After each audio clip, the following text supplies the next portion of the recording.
Assalamualaikum, my name is Nur Razia binti Yaakob, my student ID 2021109785. My name is Syaifah Nusada binti Abdul. My ID number is 2021125351.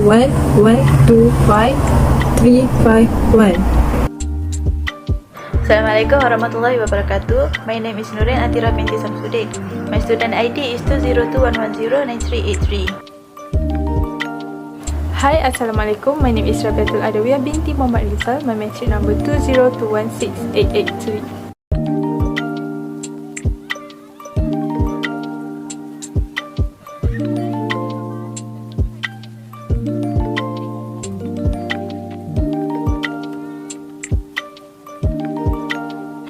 Tunku Abdul Rahman Putra Al-Haji bin Almarhum Sultan Abdul Hamid Shah was born on 8 February 1903. Tunku studied at Malay Primary School in Jalan Baharu, Al-Ustah. Tunku usually speaks Siam at home and Malay at school. In 1913, when he was 10 years old, Tunku was sent to Bangkok to live with his elder brother. In 1925, he graduated from Cambridge University with a bachelor degree in law and history. Next, I want to talk about politics of Tunku Abdul Rahman administration. The politics of Tunku Abdul Rahman administration is more in the nature of maintaining laws and regulation while emphasizing the principle of socio-economic development based on communal consideration. It was put in place to meet the aspiration of a multi-ethnic population. Tunku Abdul Rahman new government secured Malaya independence and united Sabah and Sarawak. Currently, administrative politics is increasingly concerned with how to build a more stable relationship between the people and the government. Apart from the anti-communist policies carried out, Tunku government also need help in the development of his new government. Membership in the Commonwealth is also very contributing and beneficial, such as being able to establish cooperation between member countries in the political, economic, environmental, and social field that aim to advance the national economy and eradicate poverty. The government led by Tunku saw that the inclusion of Sabah, Sarawak, and Singapore would allow Malaysia to gain strength in terms of population to balance the strength of Indonesia. In fact, the inclusion of Sabah, Sarawak, and Singapore aims to curb the growing communist influence and can be considered a threat to the independence of Malaya.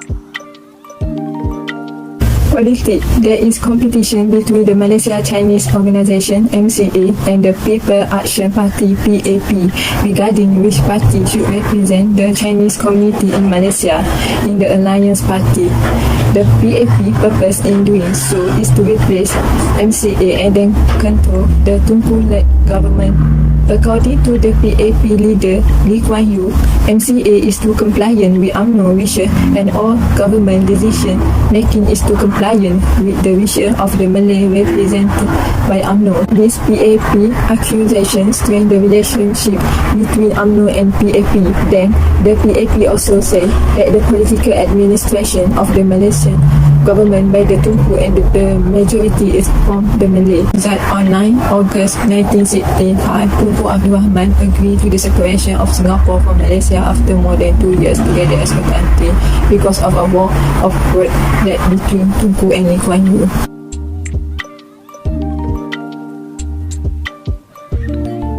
Tunku Abdul Rahman worked with confidence, passion, and trust to unite the race while maintaining the integrity of the Malay race and the MCA, Melayu-Chinese Association, which was established in 1952 in non-Malay majority areas. Meanwhile, ahead of the 1955 election, this alliance was also joined by the MIC, Malaysia Indian Congress, to represent the Indians. With the organization of the alliance, all the important races are represented in a political body that is the large moving toward independence. Tunku determination to defeat communist terrorists is getting stronger. 5 years later, the joint effort of all the people have ended the emergency caused by communist terrorism. The first general election took place in July 1955, where the alliance won 51 out of 52 contested seats. After reaching an agreement on how to run the country, the leader of the alliance submitted to the British government. Tunku Abdul Rahman led a delegation to London to discuss with the British government about the independence of Malaya in 1957. The first Malayan plan started in 1956 was aimed at combining independence with development. Next, let's go to the Tunku Abdul Rahman International Relation. First is Tunku Abdul Rahman pro-Western policy. In economic foreign policy, Tunku has applied pro-Western policies. Malaya has focused specifically on effort to obtain protection and balanced price from the West, especially for the some of the country pioneering commodities such as rubber and tin. Malaya became a member of the Multilateral Investment Charter negotiation in the United Nations Economic Commission for Asia.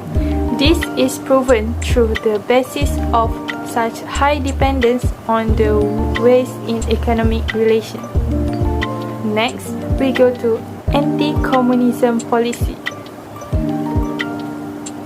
Tunku's anti-communism orientation in political and defense relations was also digested in economic relations. Malaya only import 5.7% from China compared to 25.0% from Britain. This is because Malaya is seen to have never taken the initiative to expand to countries with communist ideology. For Malaya, Western countries are the most strategic and stable trade destination. In terms of domestic politics, Malaya deal with the communism threat, while the external politics, the country has to deal with the support given by the Chinese Communism Party to the Malayan Communism Party (PKM). In terms of domestic political, Malaya is dealing with the communism threat, while the external politics, the country has to deal with the support given by the Chinese Communist Party (CCP) to the Malayan Communism Party (PKM). Next is trade cooperation relation with Japan. Malaysia still has diplomatic relation with countries whose position is in East Asia. Nobusuke Kishi was the first Prime Minister to make the diplomatic visit to the Malaya after our country achieved independence. There are two factors seen to underline this policy.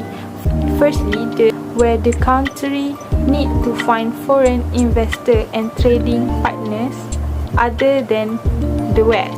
The second factor is rooted in external fact, where Japan has shown such a high degree seriousness in helping to develop and advance the economy of Malaya.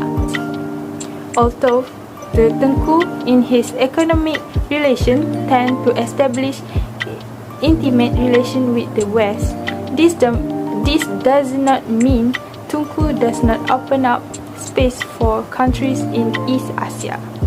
So in conclusion, in general, a political leader's personal trait have an effect on the conduct or behavior of our country foreign policy. By concentrating our investigation on the country's ruler or leader, we can discover several characteristics may shape the leader character. These include his interest in international politics, any relevant training or experience, and his sensitivity to the political change. These are the characteristics of leadership demand in Islam that are clearly evident in him. So that's all from me. Thank you.